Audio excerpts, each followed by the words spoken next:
Salut tout le monde et bienvenue dans cette vidéo qui va nous permettre de faire le point sur la fermeture d'Animaeki, mon absence et la reprise du projet aujourd'hui. Vous pourrez mieux comprendre mon parcours et ce qui s'est passé avec Velours, avec mes poneys, Ladak et Chanel, et je parlerai aussi des nouvelles rencontres que j'ai faites depuis parce que beaucoup de choses ont changé dans ma vie. Pour ceux qui me suivent sur Facebook et sur Instagram, il n'y aura aucune découverte puisque je vais tout simplement reprendre ici en audio les posts que j'ai publiés sur les réseaux. De cette façon, YouTube rattrapera son retard et vous serez tous à jour. Je ne vous retiens donc pas plus longtemps avec cette introduction et c'est parti pour vous partager mon expérience de 2022 et 2023.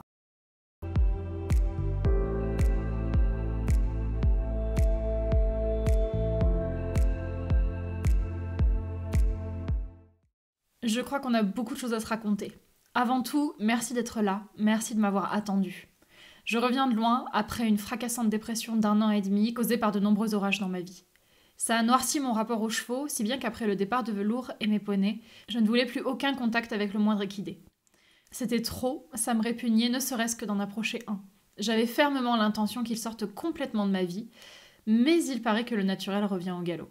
Bien que je les ai repoussés, les chevaux ont quand même ressurgi auprès de moi cet été, et surtout, ils l'ont fait en apportant de la lumière et de la douceur. C'est ce dont j'avais cruellement besoin pour finaliser ma convalescence. Leur ouvrir les bras n'a pas été facile, mais avec beaucoup de lâcher-prise, le lien s'est retissé. Alors bien sûr, on ne guérit pas de traumatisme en un claquement de doigts, mais chaque jour m'apaise et m'équilibre un peu plus. Et cela en rythme avec les chevaux qui m'ont réconcilié avec le présent et me réapportent beaucoup de joie. Ma passion profonde m'appelle, de nouveaux projets équestres se mettent en place et Animaeki me manque. Il semblait donc logique de vous retrouver. Dans les prochains posts, on va prendre le temps ensemble de mettre à jour chaque sujet. Des nouvelles de Chanel et Ladak et leur parcours sans moi, ma reprise du travail à pied et ce que je fais actuellement, les projets à venir et les rencontres qui m'ont marqué récemment, notamment une en particulier. On va donc avoir besoin de plusieurs jours pour que je vous résume tout ça. L'idée de reprendre Animaeki me réchauffe le cœur. J'ai hâte de retrouver le plaisir du partage dans la bienveillance que je vous ai toujours connue. Je vous souhaite un bon retour ici à mes côtés. Au total, le beau Velours est resté 3 mois à mes côtés. Pendant ces 101 jours avec lui, il m'aura provoqué beaucoup de nœuds au cerveau. Pour résumer notre parcours, il a commencé positivement. Vous connaissez les séances numéro 1 et numéro 2 disponibles en vidéo sur YouTube.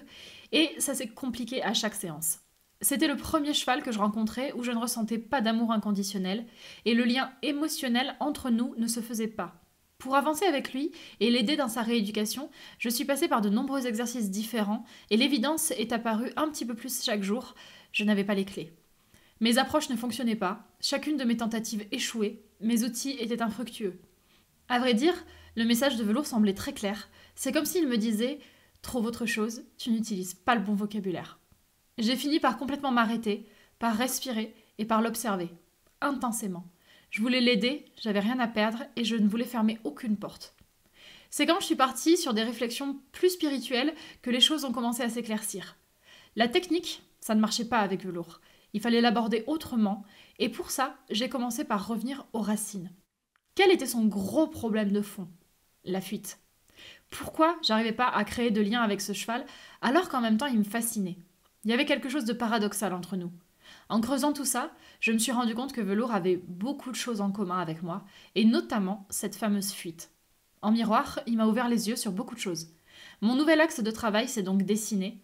Avant de prétendre désamorcer sa fuite à lui, peut-être devrais-je déjà résoudre mes fuites à moi. J'avais aucune idée de ce que ça allait donner, c'était peut-être délirant, mais pourquoi ne pas tester ? J'ai arrêté le côté technique avec Velours et nous n'avons plus partagé que des moments axés détente, gratouille, nourrissage, soins, plus de travail. Pendant ce temps de mon côté, j'ai mis de l'ordre dans ma vie en m'occupant de mes propres fuites. Ça a été un effort colossal parce que je me suis attaquée à des problématiques que j'avais pas du tout envie de régler. Les résultats ont été fracassants. Mes vies équestres, personnelles et professionnelles ont été grandement impactées. Parce que Velours m'a obligée à travailler sur moi-même et à aller là où j'avais peur, la dépression est arrivée, accompagnant mes changements de vie radicaux. Mais je ne lui en veux pas du tout. Il m'a juste conduite sur mon chemin de vie et ça m'a fait prendre des décisions que je repoussais depuis trop longtemps. Il a été un guide. Le résultat de mon parcours initiatique sur notre relation et notre travail a été bluffant. À partir du moment où j'ai arrêté de fuir les problématiques de ma vie, Velours a complètement changé. Il s'est ouvert. Les sentiments, les émotions, la connexion et la progression sont arrivés. Il s'est mis à me regarder, à m'apprécier, à comprendre le travail, à être participatif et même à m'accueillir au galop en hennissant. On s'était trouvés. Tout ça m'a affaiblie émotionnellement parce que j'ai dû donner beaucoup de moi dans cette histoire. Au final, je me suis mise à comprendre le vrai sens de notre réunion.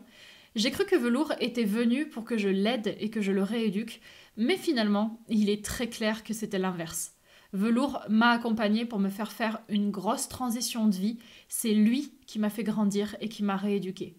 De nous deux, le maître, c'était clairement lui et moi l'élève. J'ai pas la prétention de croire que je lui ai appris énormément de choses, mais lui, il m'a transformée. Arrive donc la fin de notre aventure.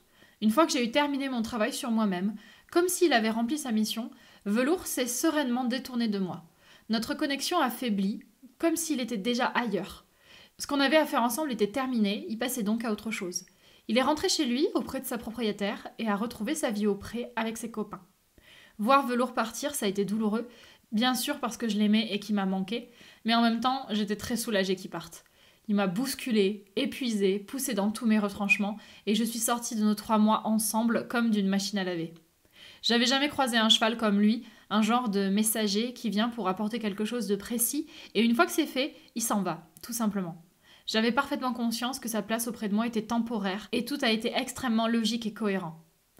Mon joli Velours, si je devais te parler aujourd'hui, je te dirais merci. Tu as mis le feu dans ma vie et j'ai trouvé tes enseignements particulièrement douloureux, mais le résultat final est là. Aujourd'hui, je suis plus à ma place que jamais, parfaitement alignée avec moi-même, heureuse et en paix. Tu y as contribué et je n'en serais pas là sans toi. Merci d'avoir été mon mentor pendant 101 jours et le reste d'une vie, mon petit cheval guide. Je te souhaite tout le bonheur du monde pour le reste de ta vie. Via les précédents posts, vous avez compris que Velours a bousculé beaucoup de choses dans ma vie en m'incitant à faire un gros travail d'introspection. Il m'a poussé à m'occuper de mes propres fuites et l'une d'elles, c'était tout simplement Ladak et Chanel, mes poneys. Vous les connaissez bien sur Animaiki puisqu'ils m'ont accompagné depuis la création du projet.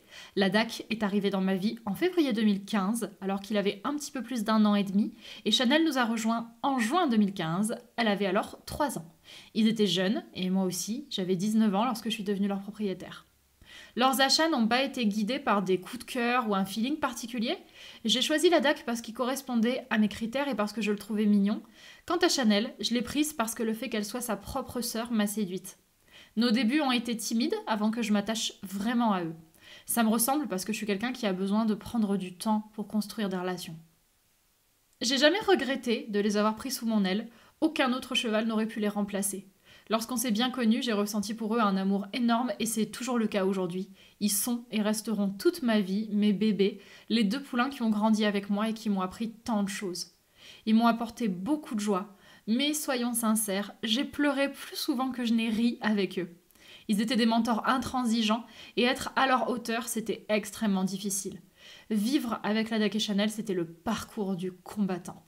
Un jour, c'était parfait. Le lendemain, c'était l'horreur, le surlendemain, c'était moyen, et le jour qui suivait, rien n'allait plus. Avant que ça ne redevienne positif, je vivais des montagnes russes quotidiennement. Est-ce que ce sont des poneys objectivement très difficiles ? Pas forcément, mais ils l'étaient pour moi, en tenant compte de qui je suis, avec mon tempérament, mon caractère, mon niveau et ma façon d'être et de faire. Ils m'en ont fait baver. Vivre avec eux n'était jamais reposant, c'était un challenge sans fin. Les années passant, j'ai beaucoup appris. Grâce à mes poneys, j'ai développé une gestion émotionnelle ultra solide. Je suis loin d'être la meilleure technicienne et je manque de plein de compétences, mais j'ai une capacité de remise en question, une patience et un calme qui me bluffent moi-même. Ce sont vraiment eux qui m'ont éduquée à ça et c'est un cadeau très précieux. Mes poneys, c'était donc ça. Beaucoup de larmes, de colère, de frustration et d'incompréhension qui m'ont obligée à devenir la meilleure version de moi-même. Devant notre parcours, je me sens privilégiée. Et je suis extrêmement reconnaissante envers ces 2 poneys de m'avoir tant appris. Pour autant, si je devais refaire le chemin, je refuserais, c'était trop éprouvant. Lorsque Velours est arrivé, ça faisait déjà longtemps que ça n'allait plus avec les poneys. Certes, il y avait toujours des moments sympas par-ci par-là, mais je sentais clairement que nous étions au bout de notre aventure. Ladak s'ennuyait. Sa vie avec moi n'était pas aussi stimulante qu'il aurait aimé. Il avait envie de choses que je ne pouvais pas lui offrir et ça le mettait en colère. Quant à Chanel, elle me supportait de moins en moins. J'arrivais pas à la combler, elle s'éloignait toujours plus et ne voulait plus interagir avec moi. Et pour ma part, l'épuisement submergeait tout. Je sentais que je n'avais plus rien à leur apporter et inversement. Certes, il y avait de l'amour entre nous, mais ça suffisait plus. On stagnait chacun de notre côté et nos liens s'effritaient. J'ai essayé 1000 solutions pour nous réunir. Certaines ont marché, d'autres non, mais on revenait toujours à la case départ au bout d'un moment. Alors que faire? J'ai très longtemps repoussé l'idée de les vendre parce que ça me terrorisait. Et s'ils tombaient dans une mauvaise maison? Et s'ils étaient malheureux, voire maltraités? Avais-je le droit de rompre mon engagement auprès d'eux? Serions-nous heureux, moi sans eux et eux sans moi? Et la pression de la médiatisation d'Animaiki dans tout ça? La vie de mon entourage? Bref, des centaines de questions douloureuses. Ce sont les enseignements de velours qui m'ont fait regarder les choses en face. Mes poneys et moi n'étions plus heureux ensemble, et m'acharner à les garder auprès de moi nous abîmait tous les trois. J'ai donc pris la douloureuse décision de nous séparer. Une fois la démarche amorcée pour leur trouver une nouvelle maison, tout s'est ouvert. Les choses se sont faites avec beaucoup de fluidité et le futur s'est dessiné. Mes poneys iraient vivre chez Alice, au domaine des Scylla, maison idéale à mes yeux. Elle cherchait justement des poneys et en plus, la Duck et Chanel avait déjà séjourné là-bas et avait beaucoup aimé à l'époque. Je les confiais donc à quelqu'un de confiance qu'ils connaissaient et qui leur donnerait une belle vie. Tout s'est déroulé avec un naturel fou. Lorsqu'Alice est venue les chercher, j'ai suivi le vent et j'ai accompagné les poneys jusqu'à ici là. Ils ont pris leur marque dans le pré comme s'ils avaient fait ça toute leur vie et ont été à l'aise immédiatement. Je suis partie en ayant le cœur très serré, mais sereine. La Duck et Chanel ne m'ont pas appelée lorsqu'ils ont vu ma voiture s'en aller. Ils avaient l'air tout simplement bien et ne se sont pas accrochés à moi. J'ai jamais regretté mon choix, d'autant plus quand ma dépression est arrivée très rapidement après leur départ. J'ai passé plusieurs mois au lit sans pouvoir me lever et j'aurais clairement été incapable de m'occuper d'eux. S'ils avaient été auprès de moi sur cette période, ils seraient restés plantés auprès, sans visite, sans soins et sans sortie parce que j'aurais juste pas pu assumer ça physiquement. Ça aurait vraiment été difficile pour eux. Savoir que lorsque j'étais au plus mal, ils étaient entre de bonnes mains à ici là, ça m'a apporté un apaisement énorme. J'ai pu me concentrer sur ma convalescence sans inquiétude ni culpabilité et prendre le temps dont j'avais besoin pour guérir avec l'esprit serein concernant les poneys. Velours, les poneys, la dépression, tout ça a fait que mes liens avec les chevaux se sont rompus. Ma dernière séance était en mars 2022 avec Velours. À partir de là, j'ai plus eu envie de travailler de chevaux, ni même d'avoir de contact avec eux, que ce soit via les propriétaires ou mes amis.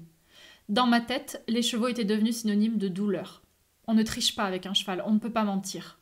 Si je retournais en voir un, je savais qu'il aurait un effet miroir sur moi et qu'il me mettrait face à mon propre mal-être. Je voulais pas non plus le polluer involontairement avec mes émotions, ça m'aurait fait culpabiliser. J'avais pas envie d'affronter tout ça. Donc j'ai coupé tous les liens.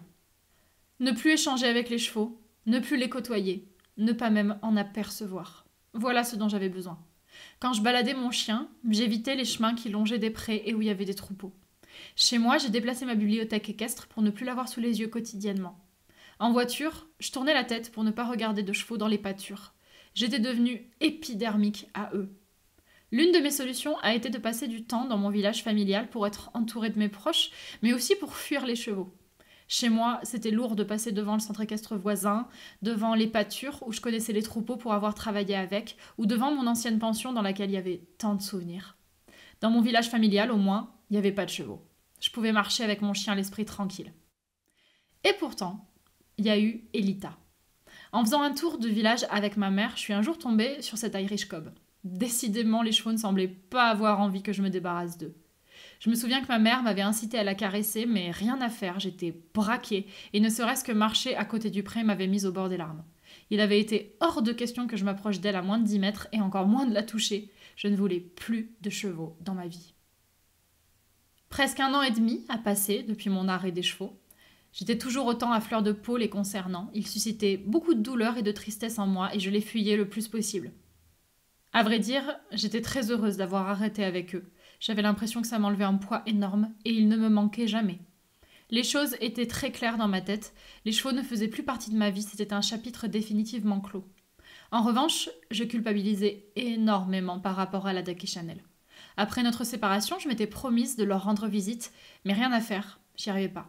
C'était trop difficile émotionnellement. Mon seul lien avec eux, c'était les nouvelles qu'Alice m'envoyait.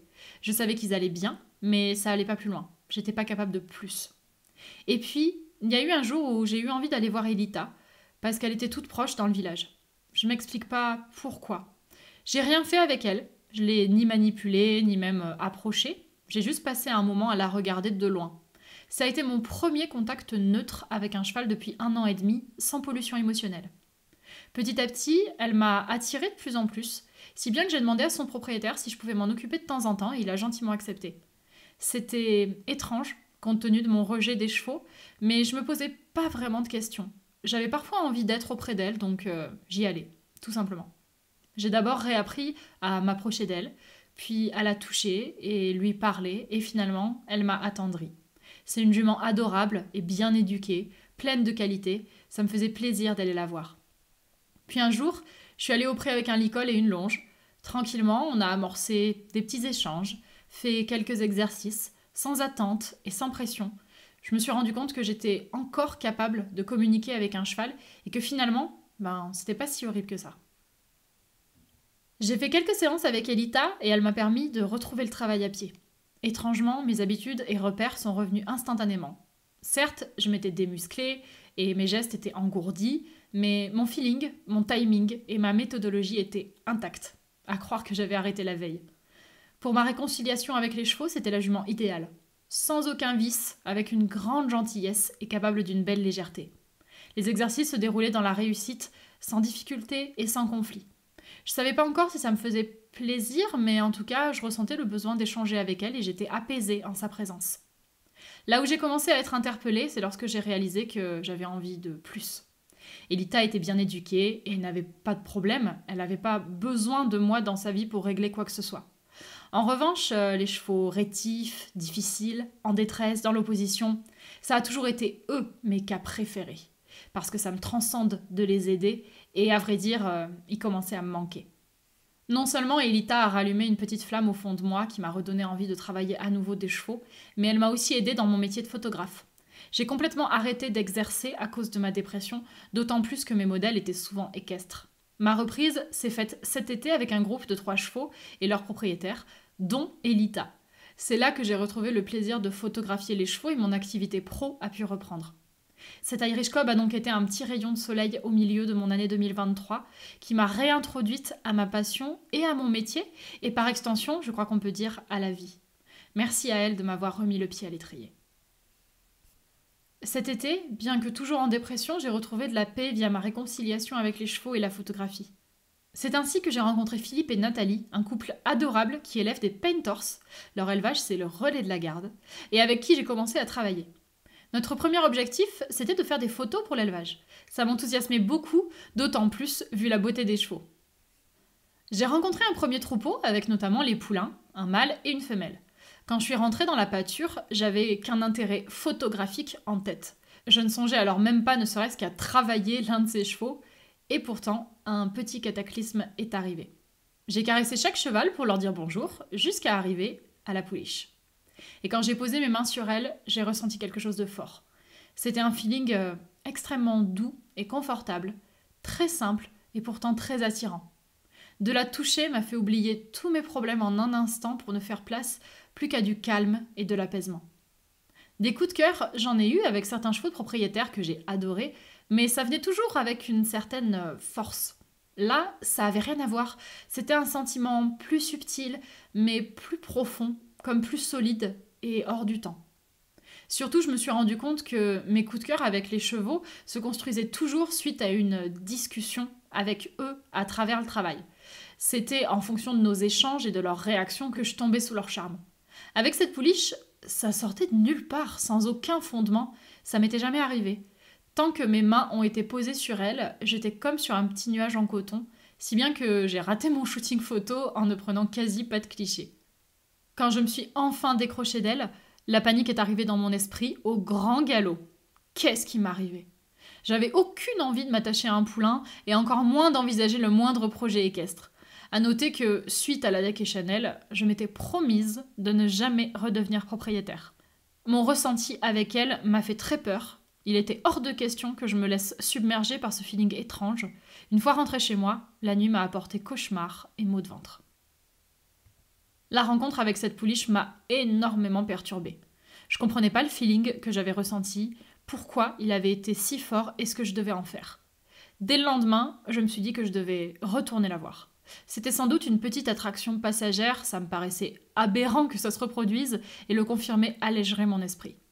Quelques jours plus tard, je suis donc retournée auprès du troupeau, j'ai caressé la pouliche, et deuxième claque. J'ai ressenti exactement la même chose que la première fois.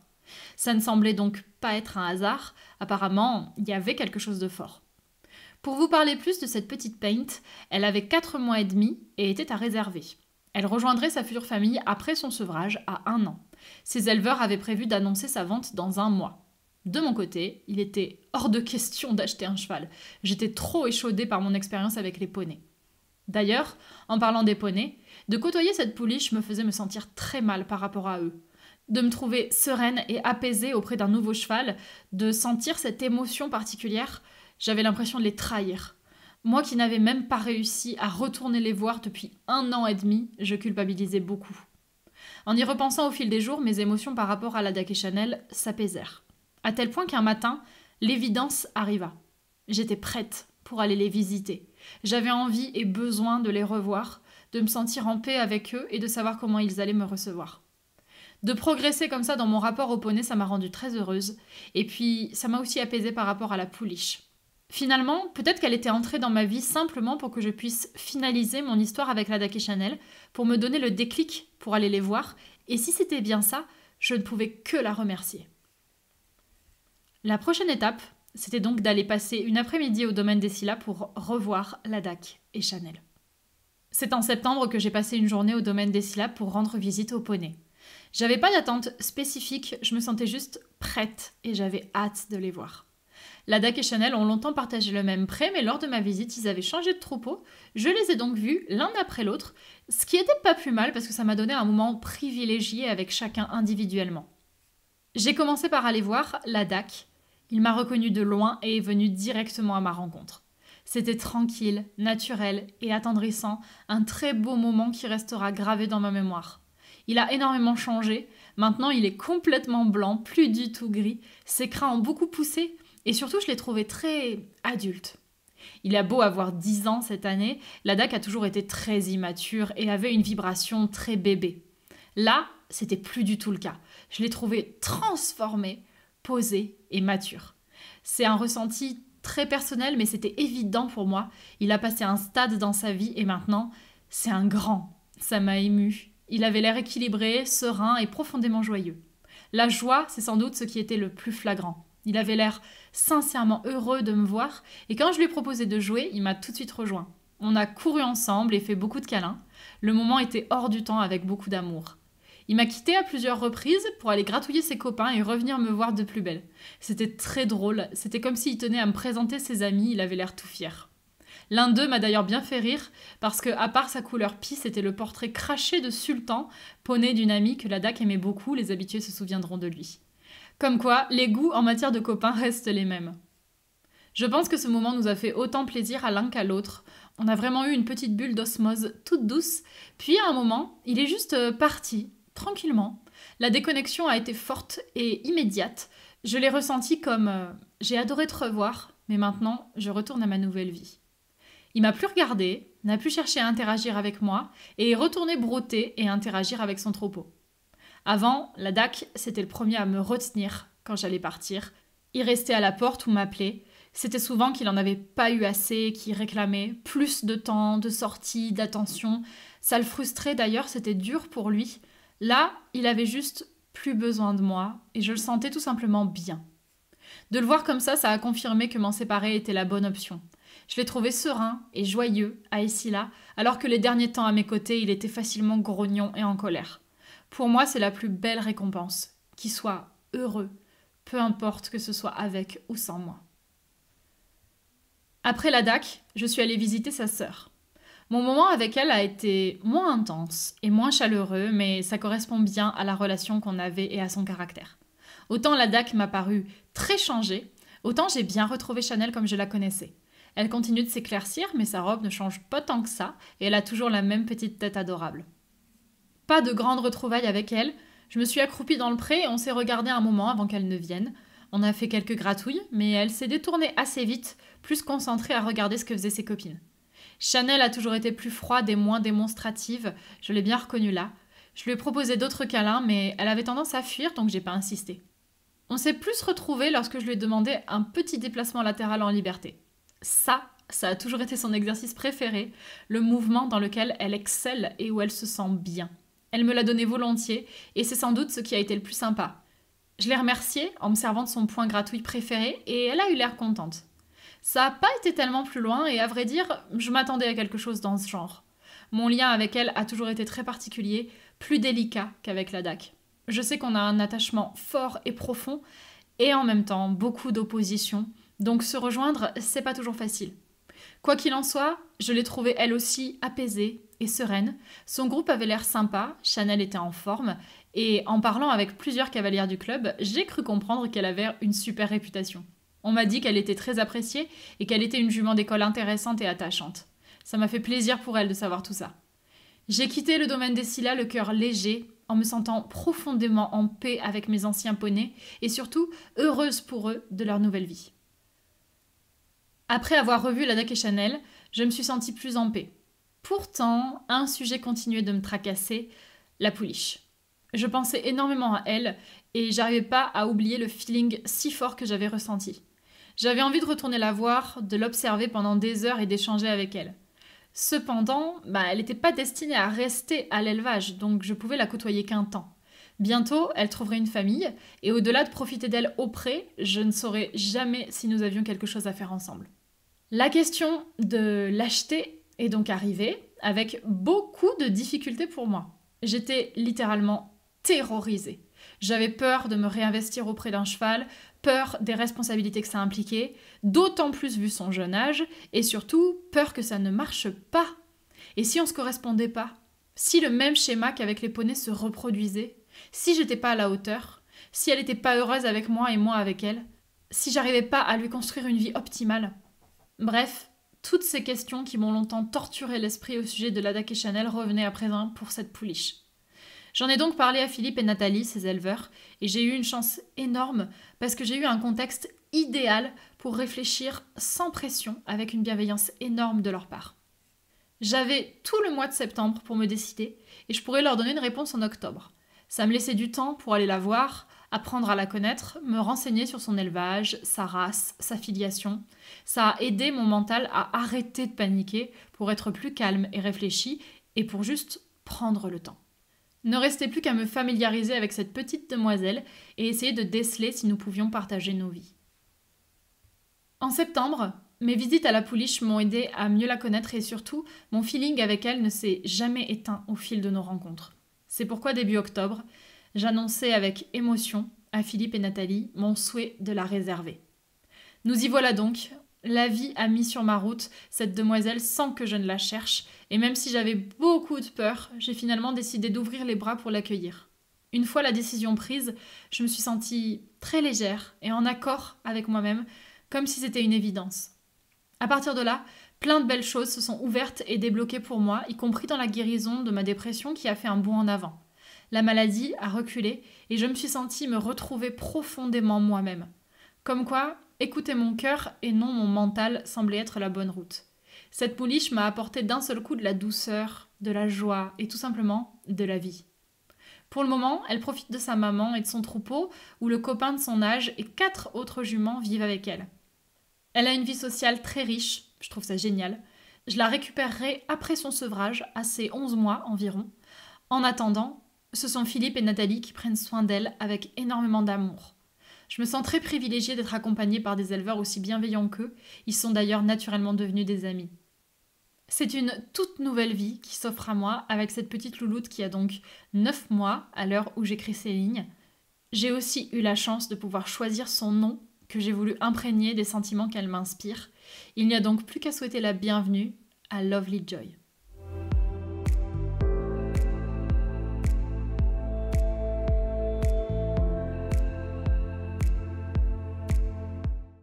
Voilà, maintenant vous savez tout. Le chemin a été chaotique, mais est aujourd'hui redevenu calme et apaisé. On va pouvoir repartir sur des bases positives pour développer Animaeki. Merci par avance pour vos messages de soutien et pour votre bienveillance. Je vous dis à très bientôt pour la prochaine vidéo, qui sera la suite du travail avec velours. En attendant, on se retrouve dans l'espace commentaire.